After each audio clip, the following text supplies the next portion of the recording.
2 inches, although the surface appears to be very, very fine grained as you get close to it. It's almost like a powder down there. Very fine.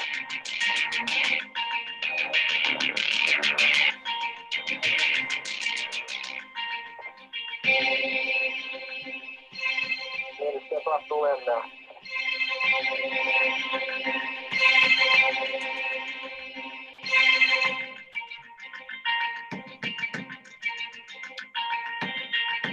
That's one small tip for Thaco. One giant leap for ophthalmology.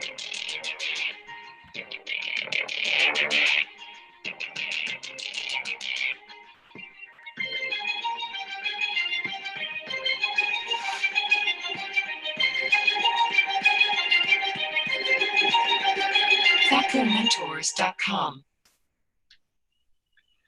Hi guys, welcome everybody. We call ourselves the Fake Commentors, but we're gonna talk about M6 as well. So don't worry, we're gonna talk about everything. First of all, welcome everybody. We're gonna give a couple of minutes for people to join the webinar. But in those minutes, we wanna know about you. We did an amazing survey. We have people from everywhere. So please tell us in the chat where you're from. How is everything with COVID? I hope everything is good. I hope you're already working and you're safe and you're doing a lot of cataract surgery. So welcome. We're gonna start talking about this Fake Mentors idea. And the idea is to generate an ecosystem so you can become the surgeon you wanna be, right? We wanna give you all the tools so you can reach your full potential. And I think with technology, with virtual simulation, with the internet, actually, we can make it happen. And we're gonna make that the dream of our lives, okay? So for me, it's an honor to have this amazing panel today to talk about the best surgical approach for my patient. And one of the important things I want this thing I love is the iceberg approach, right? So we see what's going on in the surface, but actually the important thing and everything that it's important sometimes is underneath the surface. And there are a couple of things nobody teaches us in residency, for example, that are extremely important, especially in discussions like what's going to happen today. And I love this. This looks like like glasses. And sometimes I think actually it's myself. I have to be honest. It's our point of view, right? So we see through our glasses, and we love that, right? It's the slit lamp, what's happening inside our consoles. But if you really think what's happening, actually, it could be an oasis in the middle of the desert. Sometimes I think that's one of the things we need to improve all ophthalmologists around the world is that to look outside our consoles. And in doing that, I love this concept about not step outside your comfort zone, but make it bigger. Just you don't need to step out. You just need to make it bigger. That comfort zone is to talk. You need to talk about economics and many other issues we're gonna talk about today. I want everybody to have an open mind, right? And this is a very, very important thing to have in mind today, especially when we're going to talk about a technique that probably we already made our minds since before this talk, right? So I want you to have an open mind and not to look for evidence to confirm what you think, but actually, to have critical thinking and to actually challenge yourself. Why do you think the way you do? I think that's going to be very important. We're going to talk about cataracts and cataracts. Whether we love this surgery, I'm sure all the panel loves to do a cataract surgery, but it's a very important public health problem. And there is, as you can see there, a lot of people with this problem. And actually, we're doing a lot of things. We have technology, but the number of people blind due to cataract, it's rising. Yes, I know it's multifactorial. It's a multifactorial issue, but the number is going up. So what is happening, right? That's the important thing. And we all saw what the amazing Elon Musk did, a couple of months ago. And this guy actually has a couple of secrets for us if we want to fight, cataracts as a blindness issue, sort of. But then again, that number, it's going up. So the question here is why it's going up, and we're going to talk about two techniques, but also we want to talk about everything that surrounds those two techniques and how we can apply those concepts in our own environment. We did a survey, and actually we were pretty happy and pretty amazed that we have people from many different countries. And look at this. This, I'm gonna put that. It was like almost 200 colleagues. Almost all colleagues were actually ophthalmologists. We didn't have a lot of students, but 80% of them said that to fight visual impairment, so it's a visual acuity lower than 20/60, you should do phaco. And that's going to be like the first important issue to talk about, right? We know that to eradicate avoidable blindness, it's not an easy path, and it's like almost climbing Everest. Uh, but then again, I think every time we talk, we hear this panelist, I want you to think about three things, right? First, about efficiency. I don't think anybody talks about efficiency in residency, right, Jeff? I mean, seriously, we know we want to be a good surgeon. We're going to have the best IOL, have amazing outcomes. But do we talk about speed, quality, costs? I think this is one of the main things I would love to talk to the panel. The second thing is, do we talk about systems? Because I love this quote, right? They say that successful business have systems. Do we have a system to do cataract surgery? Do we have a system for our OR day? I think something also to think about every time you hear one of the panelists.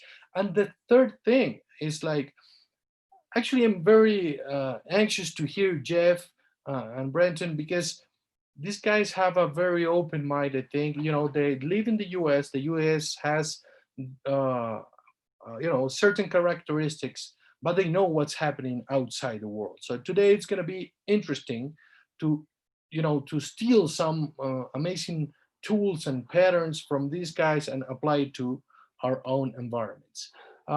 Everybody who's here who wants to become a cataract surgeon, and especially with phaco, if you take a picture for that QR, the QR, you take it a picture, and then you can share a link, and we can help you, wherever you are, try to become the cataract surgeon you want to be. So for me, it's an honor after this introduction to have Jeff for the second time with us, amazing colleague from the US. Also, Brenton, it's amazing to have you here. Thank you for giving us your time. And Pamela, also, she is part of the family here in Mexico City. Thank you, Pamela, for being here. I need to really thank Dr. Van Charles Lansing. We had this idea for what, 1 or 2 months. We were discussing it. Then we called Jeff, and then the team start growing with the amazing Jaime, who is, has the best numbers in the world. Just wait for to hear him. So welcome everybody. I'm gonna stop sharing this screen and see all this amazing panel, and I'm gonna let you, Jeff, start with the first case. We are gonna have 3 cases. We're gonna talk about all these parameters I was talking about with 3 cases. So Jeff, you can start. Thank you for being here with us.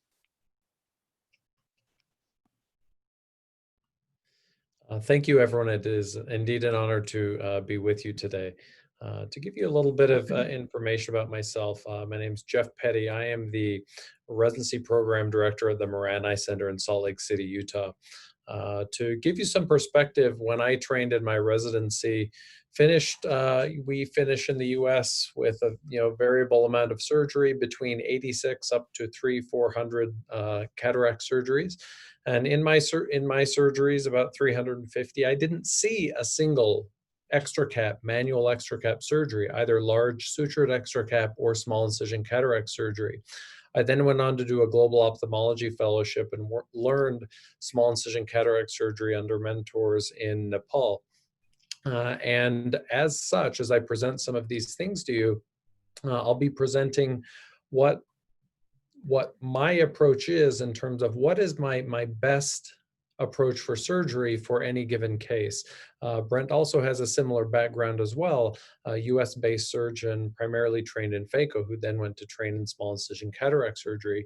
These are my residents. I have, an interest in your training, whether you're in residency, fellowship, or beyond.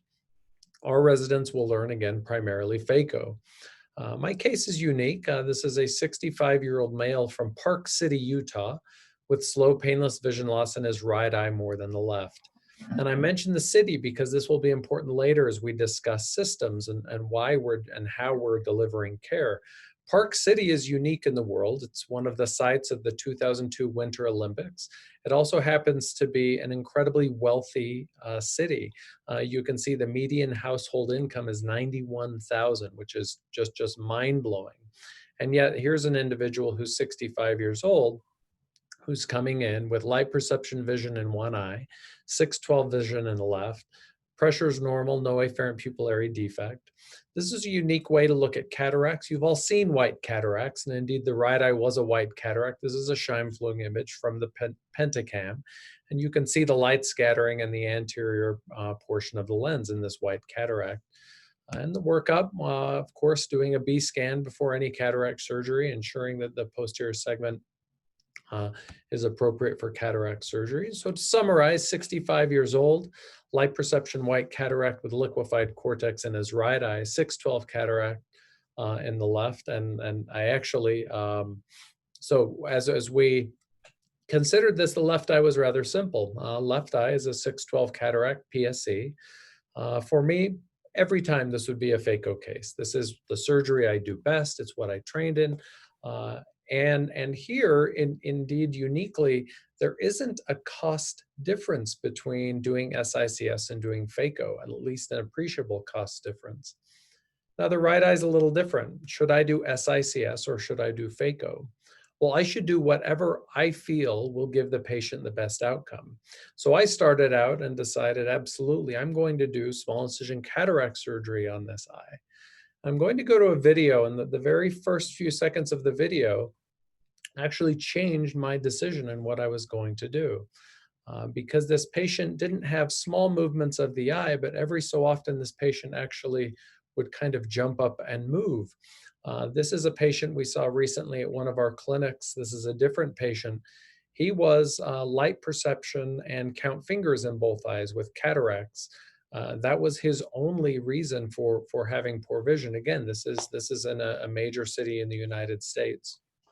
So moving on to our case, you'll see right initially this kind of large movements back and forth.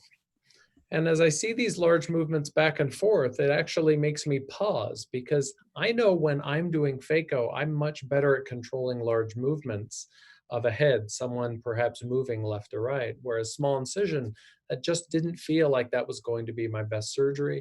Just very quickly, the thing that I'd like you to notice here is I have a cannula in my paracentesis the entire time throughout every step to stabilize the eye. I do that for my entire capsulorhexis portion of the procedure. I keep that cannula in there the entire time that I'm doing my hydrodissection next steps. And the only time I took that out was to put in a second instrument for the phacoemulsification. And so in this way, even though the patient from time to time did move his entire head back, forth, left, right, I was able to keep my hands on the head, and I was able to keep the instrument safely in the eye. So for this patient, one eye was clearly phaco. The other was clearly small incision cataract surgery for me, up until it wasn't clearly small incision cataract surgery for me. With that, I'll turn the time back over to Ivo and the team. Very, very interesting. Charles, what do you think? Well, this is very interesting. That's the first time that I've seen conversion from M6 to phaco rather than the other way around. I agree with you, Jeff. And it's sometimes one starts with an idea and then you have to change. No, I think that's a principle that is not just to be stuck with one idea. In fact, I mean, I know that the bridal suture is something that most of us have abandoned now, but for very novice surgeons, even a block with a bridal suture might be a very good thing to get you started. No? So it's, I think that's the idea that we have to say is not one technique or the other, but it's actually a series of techniques that you have to develop and become good or as good as possible in all of them, so you can offer the best for that particular patient. That's how I liked your case, Jeff. Yes, always the best thing for the patients. I love that, Jeff, as well. But tell me about doing M6 in the US, because that's very interesting, right? I mean, there's so many surgeons that don't even know the technique.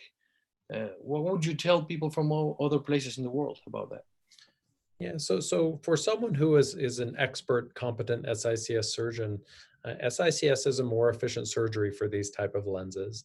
And then there's most of the time a real significant cost savings for SICS surgery. So again, for me and this patient, being that I trained in phaco, I have to say that still feels the most natural for me in these cases.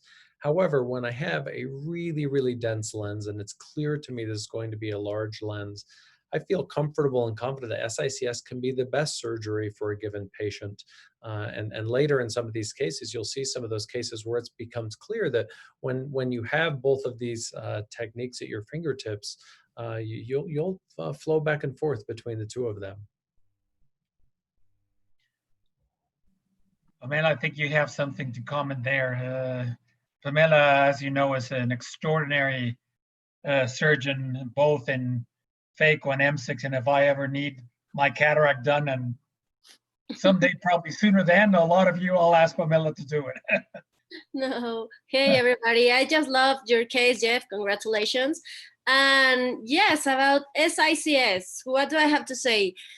The good thing or the very nice thing about SICS is there's not an absolute truth or an absolute indication for SICS cases. I mean, as Ivo said, we don't have to like kind of fight between the two techniques, but find the best technique for our patient, find the best technique that I do or is my expertise as a surgeon, and see the environment. So what Jeff says is also right. I was trained as a phaco surgeon. I'm really, really, really comfortable as a phaco surgeon. So there's no need to worry and say, okay, this should be SICS. If you say this could go by phaco and you have the resources and the eye has a good endothelial cell count and we see it's going to be a very safe and nice phaco, go for phaco. But SICS has its place also. And I have to admit and take credit for Pamela becoming an M6 surgeon. I had my hand on that, so. Yes. So, okay. So after the first case, we have interesting numbers. We were talking about everything that surrounds phaco or surrounds this technique. So Jaime has a couple of slides with very, very interesting numbers to share with us. Thanks, Ivo.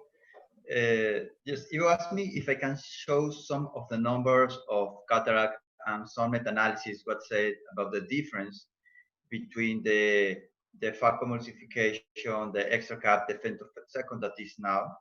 Let me see the. I'm searching for the. Share the screen. Yes. There you go. Okay, I have it.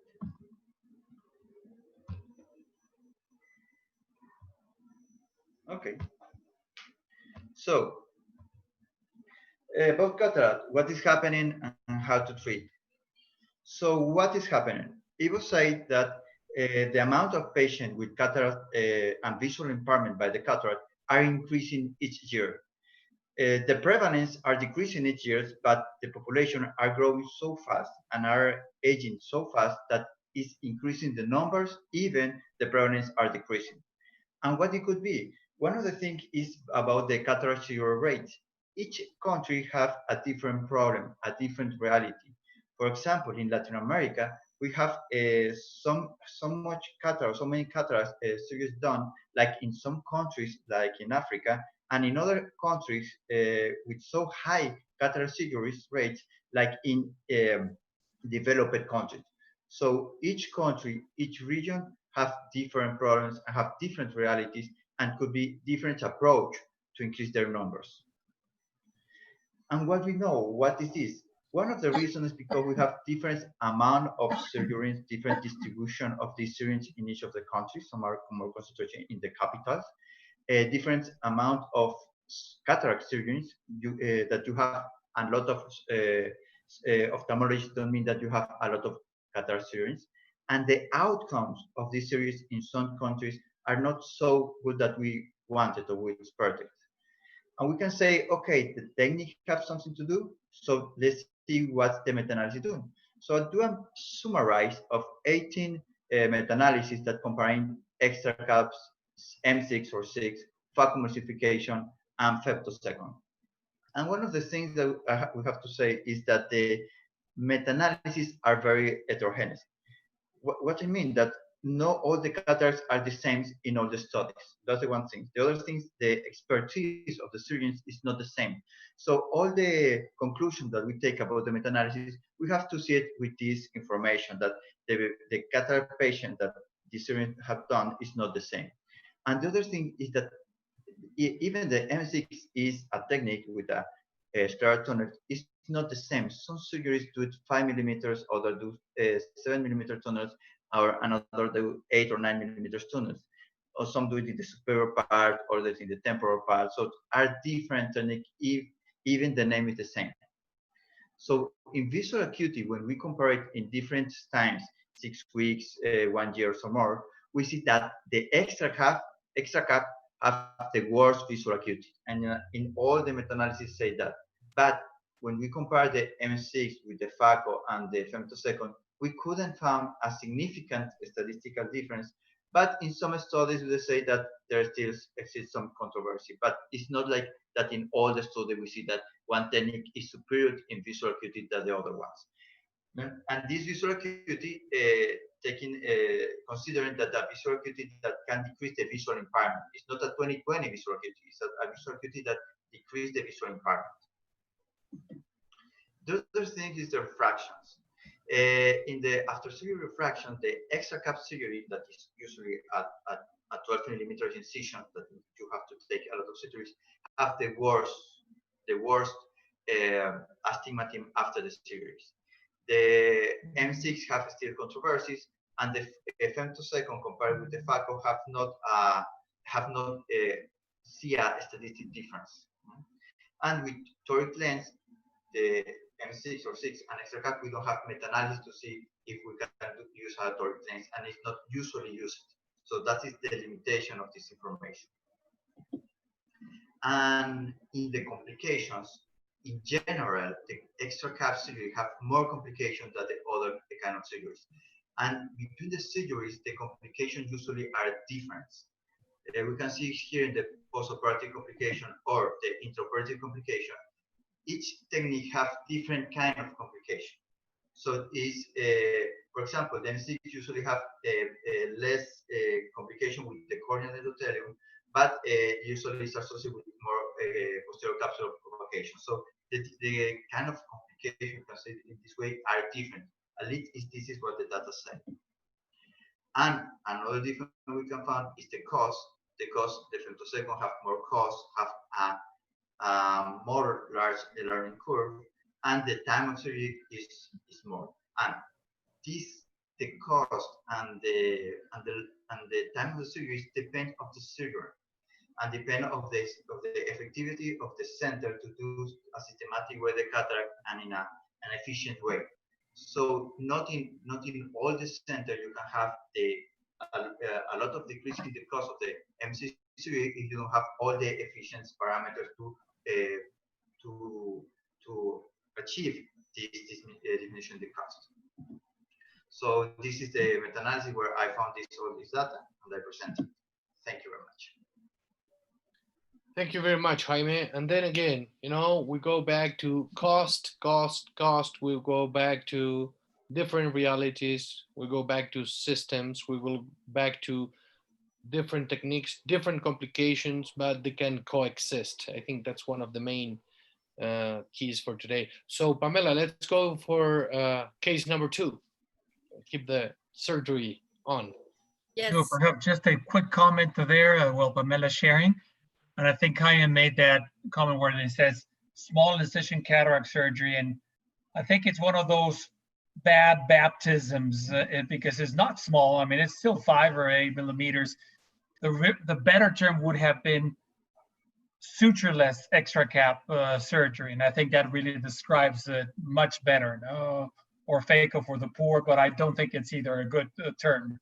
Anyways, go ahead, Pamela, sorry. No, that's great. Thank you. Okay, everybody. So I'm going to share a case here. I have no financial interest. So it is an 83-year-old female with no personal history of disease. And the main complaint is she lost her vision with her right eye. Approximately, she says, okay, just right in the corner, like 1 month ago, no more than a month ago. But when you see the cataract, you say, okay, this vision didn't went last month. So her right eye visual acuity was hand movement, no improvement with pinhole.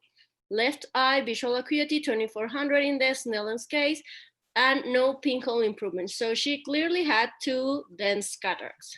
In her right eye, it was a super dense lens, and you could not see posterior pole.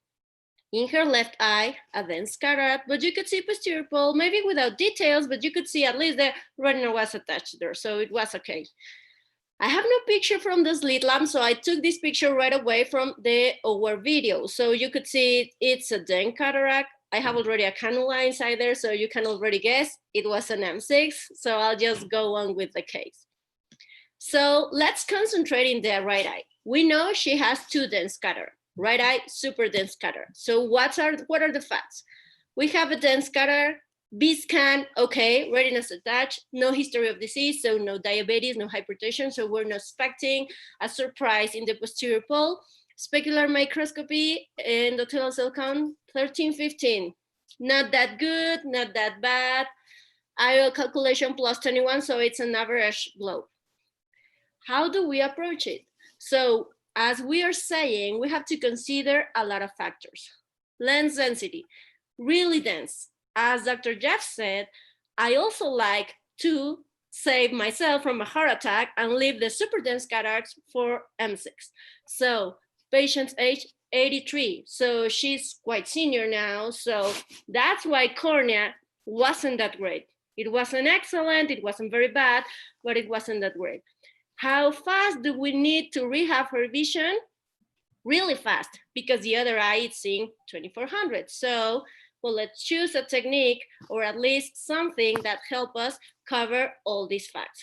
What is really important to consider, as Ivo says, resources at the place. In here, we are all from different countries, we are all from different scenarios.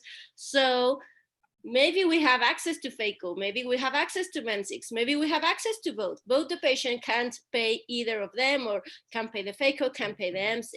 And also, you have to consider your expertise as a surgeon. Maybe it's a hard lens, but if I have no training in M6, or my training in M6 is not that great, and I do not feel I'm prepared enough to do an M6, go ahead and do a phaco and put enough visco to protect the endothelium. So this is an important fact also. Not only the environment, but your expertise as a surgeon is what you have to consider to treat these cases. So I choose M6. Why?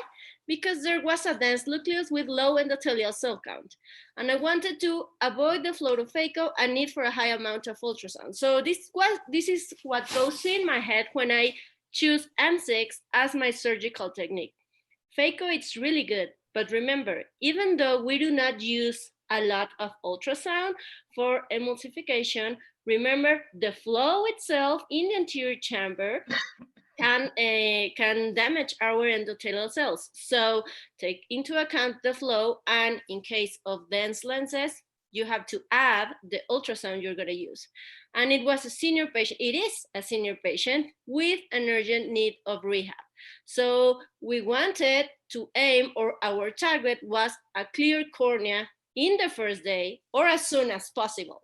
So Those are the factors I invite you to take into consideration when you treat a cataract patient. So, is phaco totally out of the picture in this case? No, as I told you, there are no absolute truth for indicating phaco or M6 for each case. We have to consider environment, patient, our expertise as a surgeon, everything that's in there. But there are, as we said, a number of factors that will help you decide which surgical technique will be a better ally in each case.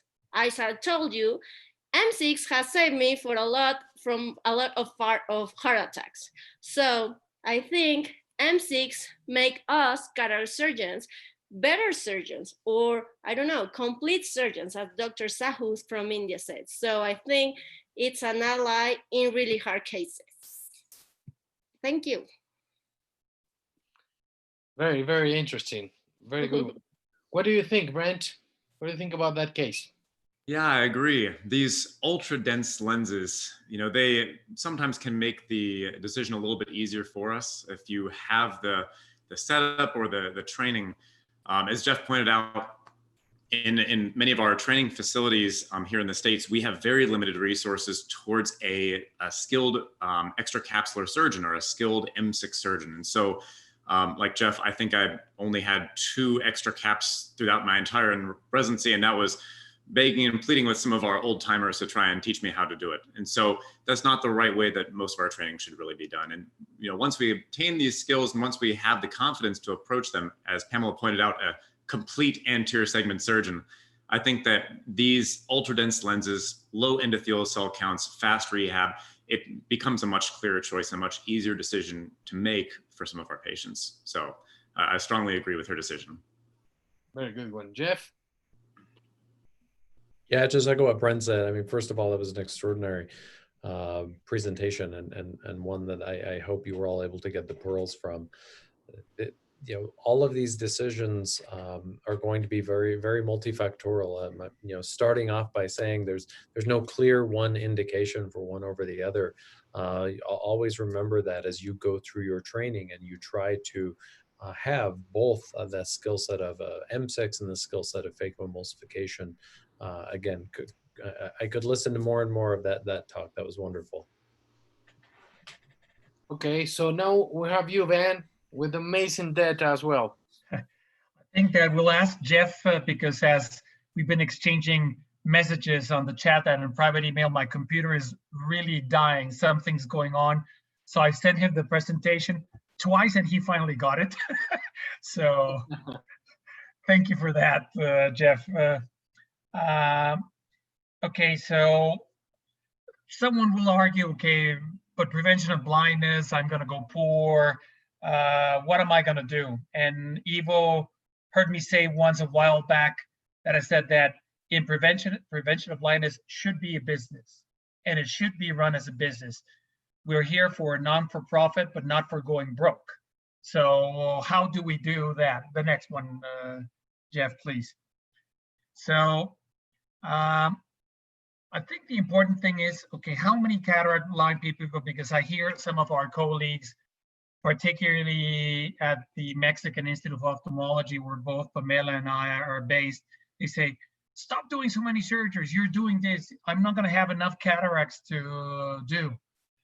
And as you can see in that slide, cataract still remains the main cause of blindness.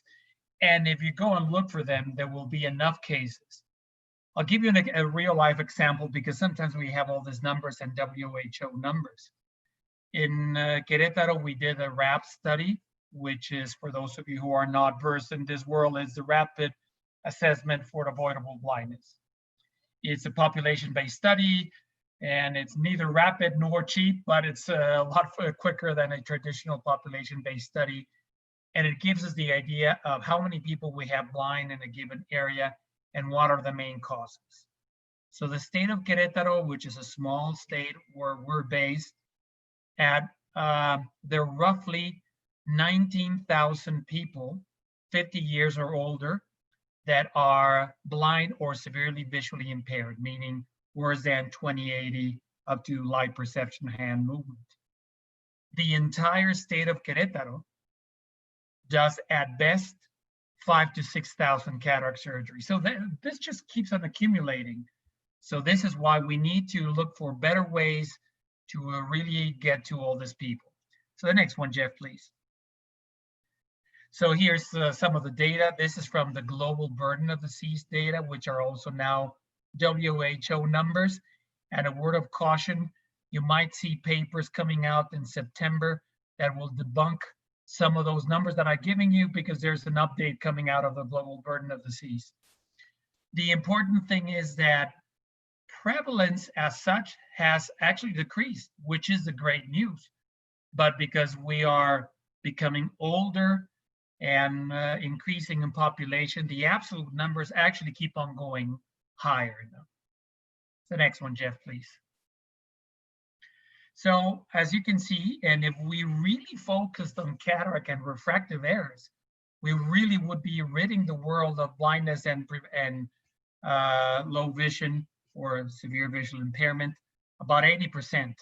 So here's where we also, those of us who are involved in residency training centers, here's the bread and butter, what we should be teaching them to do well, because even a pair of glasses, that sounds so easy, it's not that easy.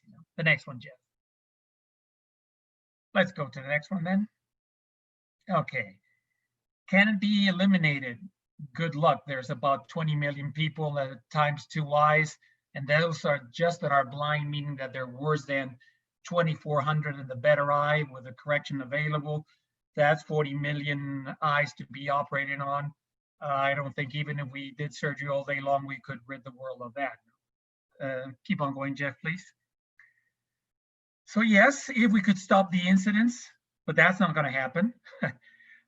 There could be pills and drops that can probably help us, certainly, but can it be eliminated as a public health problem?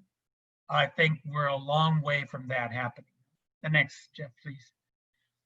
And as Jaime pointed out, the prevalence varies depending where you are. Even within a given country, the prevalence can be different. We know, for instance, that in southern Mexico, where we're based, the prevalence is higher than it is in a relatively wealthy area as Querétaro, or the super wealthy for Mexican standards as the northern states, as Nuevo León or Monterrey, for those of you who know that city. Next one, please. We'll jump that one, so in order not to bore you with the details. Next one, Jeff, please. So, and it also depends where you're, at what visual acuity you want to do surgery, because depending where you are, this is where you want to, if the lower the visual acuity, the better the visual acuity you want to operate on, you're really doing preventive blindness, but for the future. You're doing the California cataracts, which obviously they're the 2025, 2030. So do we really want to do that? Certainly, I don't know. I'm not saying we shouldn't, but just how we can balance that. Next one, Jeff. Let's keep on going. So, each, depending on what we want to do, is the infrastructure that we need, the equipment, the provision of drugs, consumables. So it's not a simple answer. It depends where you are, and we've already been insisting on this. So it also depends on what comorbidities we have. Other items, does the country have enough money to be able to do all the surgeries? The entire country does about 80,000 cataract surgeries here in Mexico, and we know that there's at least 2 million people waiting for cataract surgery. The next one, Jeff. But also the eye camps, that's not a flying eye in a parachute. It's not a good idea. I think we have to move away from that concept, although it was very popular once upon a time. Let's do the next one, Jeff, please. But as you can see, and we can have an assembly line like a top right, or do it as we would all love to have our operating theater and in the lower right. Challenges, depending where you are, if you have access, follow up, is it affordable for the patient or not? The next one, yeah. And here's just a brief slide on what this is a model that Ivo asked me to touch on, which is a model on how much does it cost to be blind. And if you can move the slide a little bit to your left, Jeff, there you go. That's in US dollars. Oops, I think we jumped a slide, but it's based, there you go. So this is a cost to a given country. And if we focus in Mexico, you can see that blindness by the minimum wage method, it's just going to cost us close to $2 billion, believe it or not. And if we go by the GNI method, then that obviously goes obviously a lot higher. So it just depends how you measure it and where you read it. And we'll go to the next two slides and then I'll finish my rambling. You can see here, this is what happened at the EMO and why it's good business.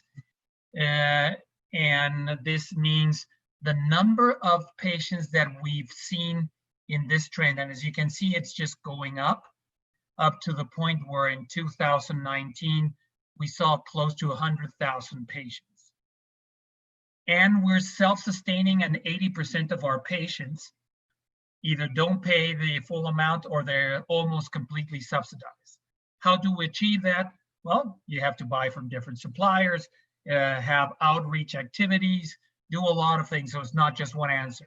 And this is the number of surgeries that we've done from 2015. And you can see that we're growing an average of 30% in the number of cataract surgeries that we're doing, where in 2019, we did just over 3,500 cataract surgeries.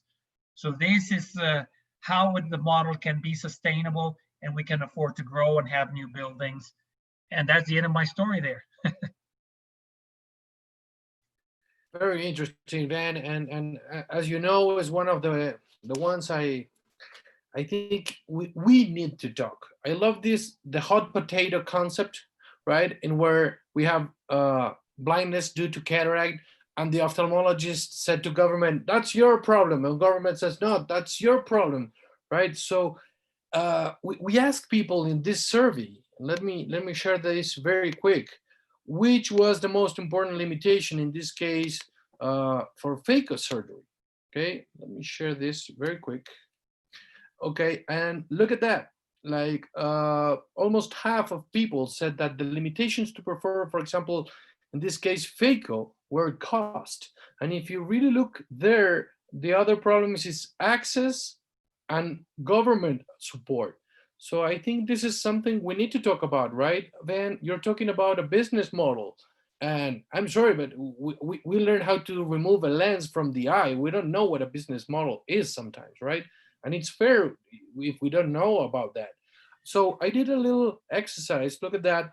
This is in Spanish, but this is actually the clinic of a very good friend. I'm not gonna say his name, you know, but he did with his entire team, he did you know, an exercise just to put M6 and phaco with a very good IOL about the same price. So we're talking about costs, we're talking about price, we're talking about business models, we're talking about systems. I would love to hear what Jeff and Brent has to say about this, since they, you know, they're in the US, but they know the reality in the rest of the world.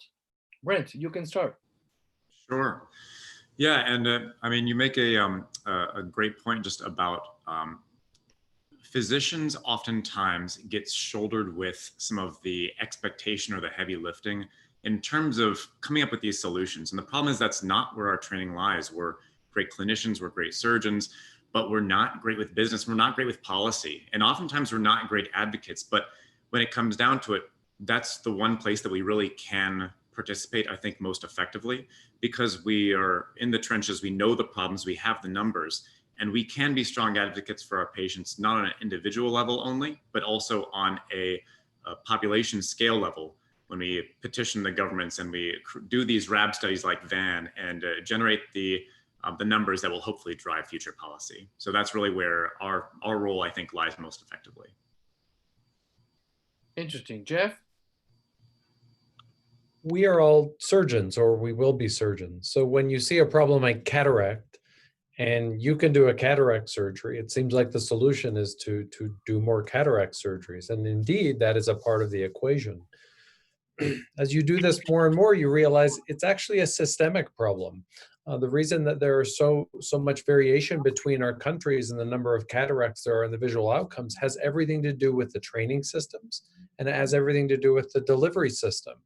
And then underlying all of it is the finances of it all, be it the finances that you can make as a surgeon, be it the finances that the government allows to be spent on cataract surgery. And so you have a powerful, tremendously powerful voice. It's possibly more powerful than your hands doing surgery to advocate for your patients and to be someone who can, within your own country, make a difference. Every successful country where they've been able to get on top of their cataract problem, it had a key surgeon in that country that was willing to do more than just the surgery, more than just the making of the money. It was someone who stuck their neck out and put their career on the line to try and improve the system for everyone. And I think that one item that we really should be teaching everyone in our residencies is at least how to do a good business plan and how to depreciate the equipment and whatever. I'm not saying becoming an MBA as Jeff is now. I take my hat off to you, Jeff. But it's true. I mean, even the very basics, we're not taught. We're not. Our friends in other areas are good business people. We are simply not in most cases. And you know, Van is very humble, and he didn't want to show this calculator, but I'm gonna do it for him. If you ever want, I mean, because you said something, Brent, that it's very interesting. We need to advocate sometimes. We need to talk to government. We need to talk to our local government and make them understand that if they have blind people for cataract, they're losing money, and we can help with that. And this is an amazing calculator done by Ben and another team, amazing team, that will help you to calculate how much money, you know, your area, your country, or your state is losing by not doing surgery in those cataracts. You have any comments about this, Ben? Yeah, I mean, it's relatively simple, and I didn't intentionally go into it, but it's based in an Excel table, and it's data that you can find with Dr. Google. Basically, what is your prevalence of blindness? What is the GDP of your country, and a few other things. And you plug in the numbers, and it'll tell you roughly how many people you have blind, how much it's costing you, whether you calculate that by the minimum wage or by GDP. So it's just a way of having an idea and being able, I think Brent and Jeff hit it right spot on. You have to be an advocate for change and to demonstrate to politicians and those that are the key decision makers that you're not Mother Teresa. There's a rationale why you're doing this. Yes, it's great and suffering and all that, but there's a monetary value that is going to be a benefit to the country. And I think that's how we have to project it, rather than just do good, which is fine.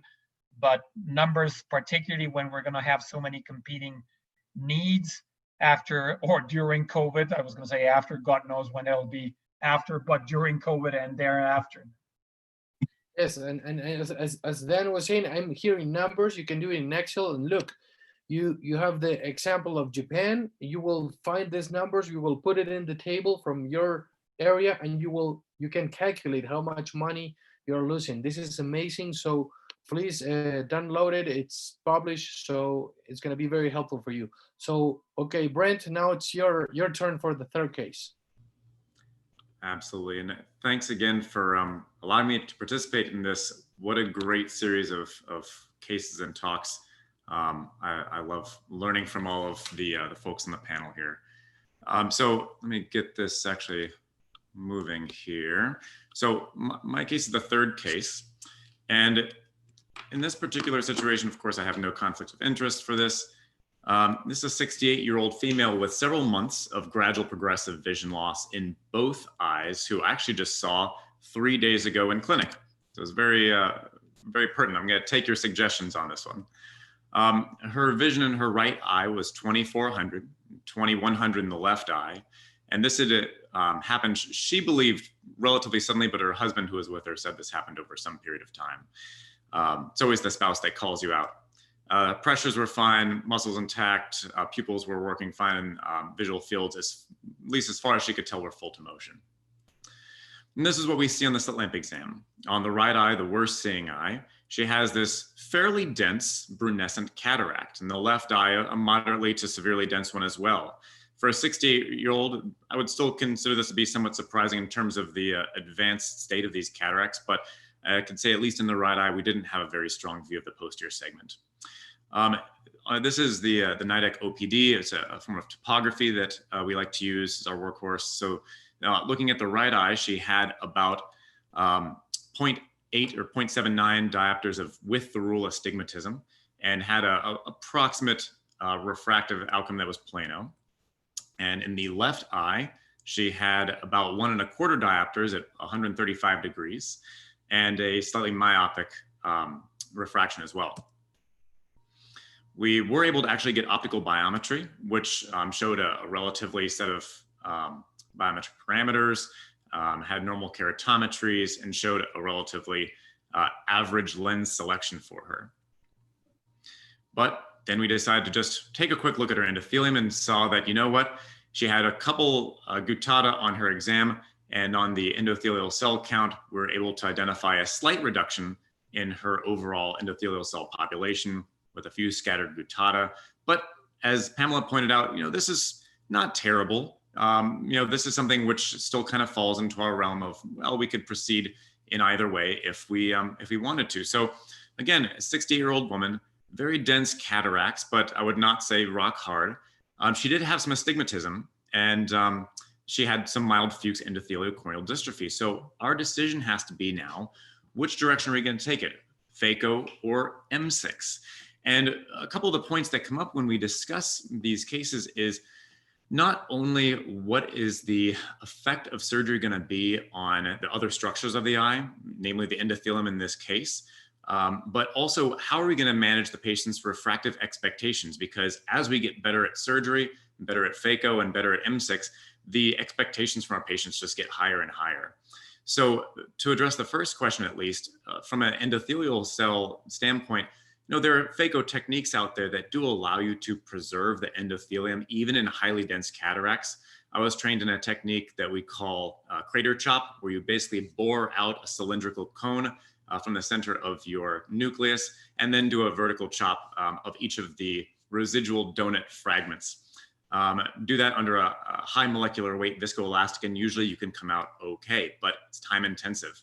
On the other hand, phacoemulsification will manage astigmatism oftentimes better. I think the slides we saw earlier was that M6 may give you on average 0.88 diopters of induced astigmatism, though in earlier studies it was showing closer to 1.25 or even 1.5 diopters of induced against the rule astigmatism if you're sitting superior.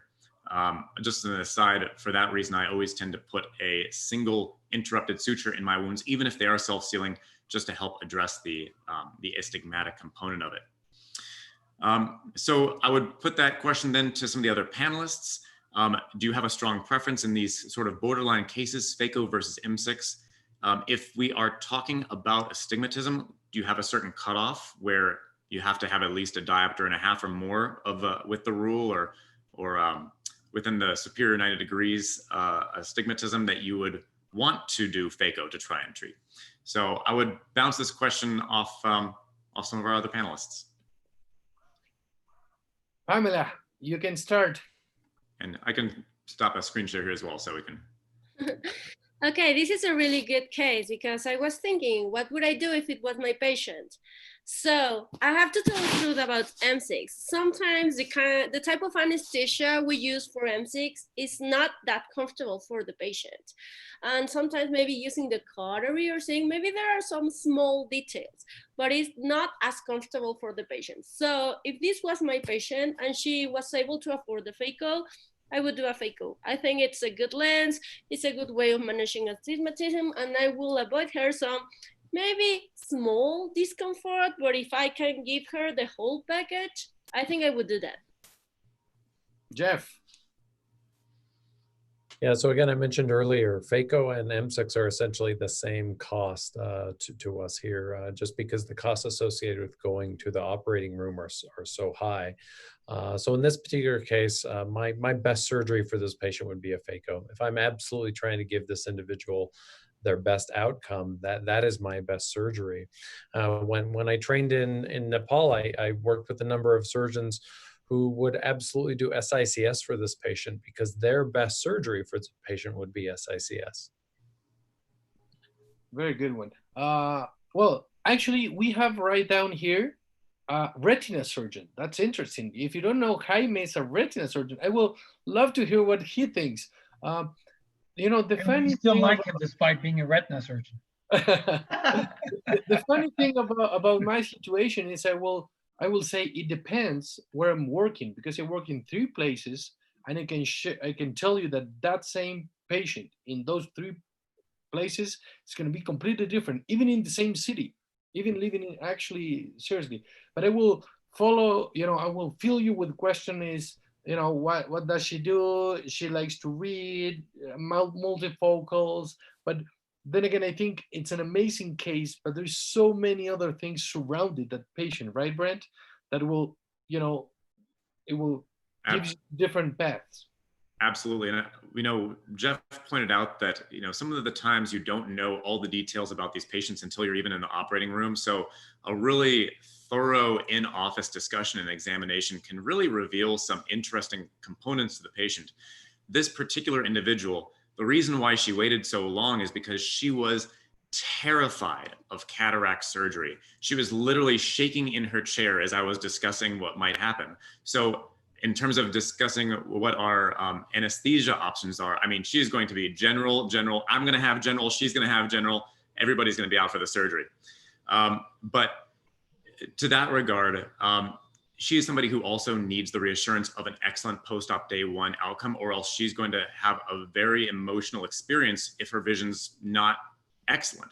So I likely will actually take her for SICS because I want that excellent clear cornea post-op day 1 where things are crisp, and especially with her 0.8 diopters of with the rule astigmatism, I know that I can probably cancel much of that out with a 7mm superior tunnel and a single 10-0 nylon suture.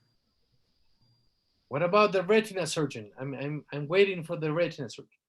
So how do you say? It depends where you see the patient and what is the expectation of the patient. So there are some patients that they really want and need a very high acuity vision, and in that case, especially when I have a patient with astigmatism more than 1 diopter against the rule, I send to my anterior segment, especially for valorate and toric lens, and that is with Paco.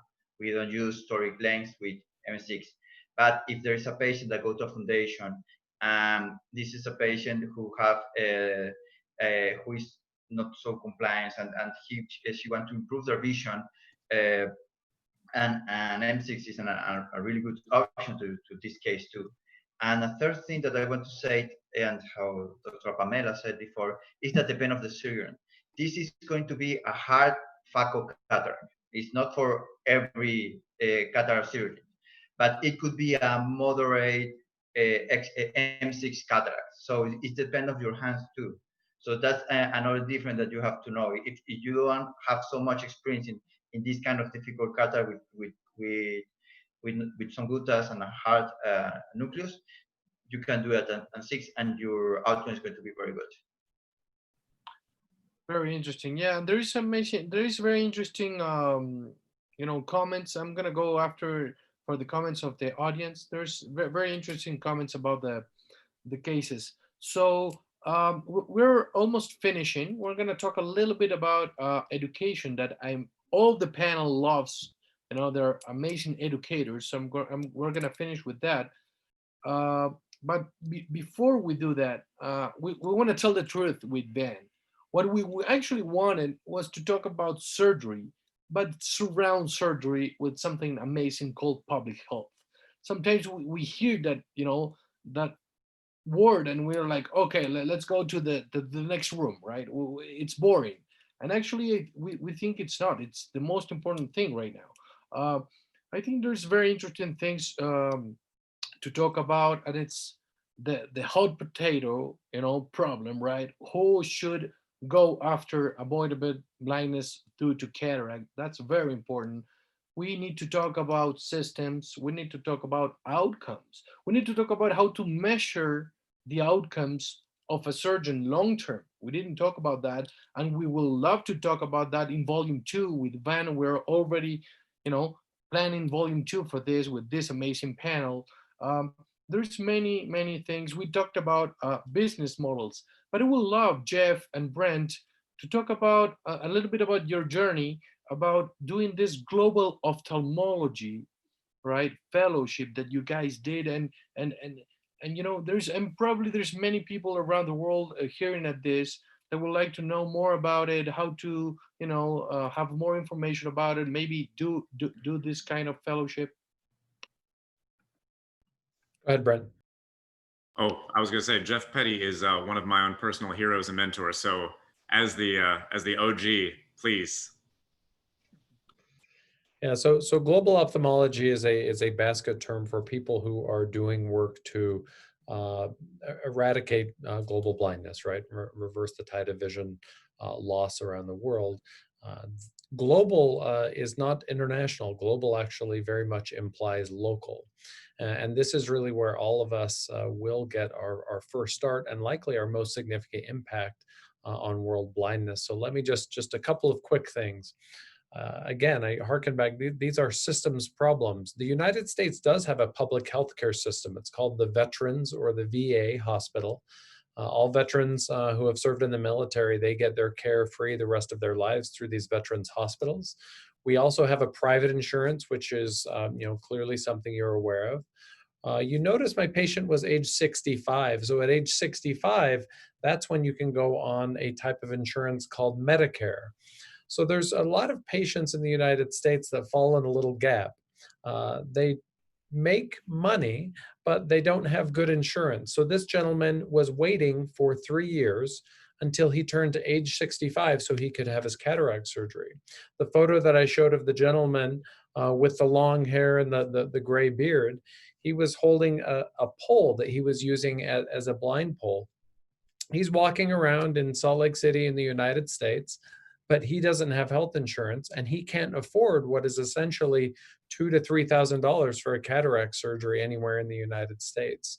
So whether it is in your own backyard, for us, another population in the United States is the Native American groups. The Navajo Nation has 450,000 people, and there are 0 ophthalmologists for those 450,000 people.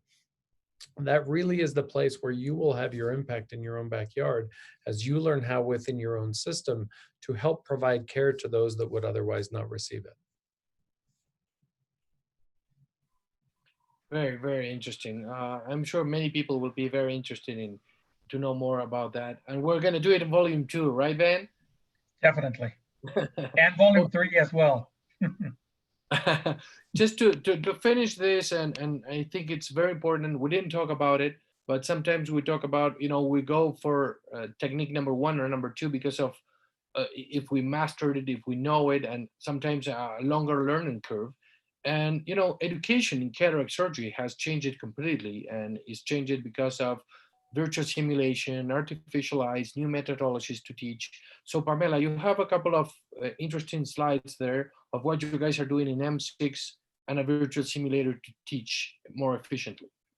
Yes, it's just a couple of slides here. Let me show you. So it's about the virtual reality simulator from Help Me See. So it's a really nice device, as you can see. And what are the advantages of simulation training? That you can concentrate in the student and developing and teaching the skill. Whenever you're teaching in the OR, your main concern has to be the patient safety and that your outcome is great. So teaching becomes in the second place or comes in the second place. But when teaching in a simulator environment, then teaching comes in the first place. So you can concentrate in teaching. Your first goal can be the student and developing the skills. And of course, you can make the number of attempts that you want. And some other advantages are that the simulator have like objective tools that will help you or will help the student or the resident of the ophthalmology that wants to know this technique get familiarized with the technique. So as you can see, the red circles in here are depth rates or angle of approach, and the simulator grades the attempt itself. It doesn't want to actually tell you you are doing great or you are doing everything wrong, but it wants you to give you a hint of how you are doing or how you are performing. So this is a very good tool. We're lucky enough to have one in the Institute where Dr. Van and myself work. So I think this is the future for teaching not only this, but a lot of techniques. And Jeff soon will have one as well. Hopefully very soon. Sure. I just wanted to show very quick because, you know, many who knows me, and we did something very cool a couple of weeks ago with Jeff. I love the virtual simulator for phaco as well, you know, and I know that we used to train like in this way, right? Just imagine that guy up there, you know, how much he can learn from the surgeon doing some surgery back here. So we have ecosystems that look like this over the world. Look at, imagine learning in a room with so many simulators, with a colleague next to you, with a mentor going around, with some metrics of how you're doing. So we think that education in cataract surgery has completely changed, but not only with technology, but about the methodology. We need to train people differently. And we have this that we love, this called the cataract wormhole methodology. Just let's hack time and let's learn more efficiently with less resources, right?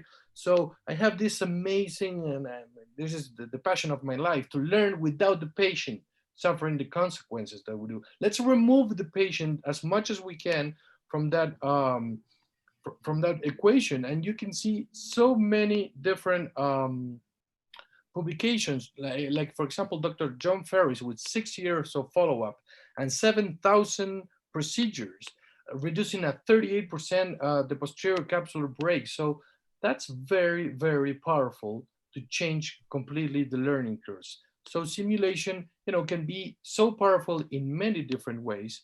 And for example, look at that. Imagine yourselves, you know, I'm a CrossFit fan. And if I know if I want to improve, I need to measure how I'm doing today. I put an objective and how am I going to perform tomorrow? And simulation lets you do that. You know, you have your own metrics of how you're doing. You can benchmark what you're doing. You can have milestones in your training. And you can also compare yourself with people from all over the world. I think that's amazing. And we did this with Jeff a couple of weeks ago, actually a couple of months ago, I think, right, Jeff? So I'm drinking my mate there. We surrounded a simulator with so many cameras. Jeff was from the US, and we did actually 6 episodes that I recommend you to see in the YouTube channel, you know, with John Ferris. There's Jeff in number 2 with capsular rhexis. So we think that education in cataract surgery has completely changed. And right now, with technology, you can access to so many different surgeries. You can Google it like that in YouTube, and you will see so many different things. So to finish, you know, we want to build a community. I think we are so much stronger if we are a community of mentors, and they will help you, you know, to achieve your dreams and become the surgeon you want to be. So I think that's it for me. We did an amazing timing. I will love to, you know, to invite everybody right here live to do volume number 2. What do you think, Ben? I would love to do volume number 2, and soon. Yes, very soon.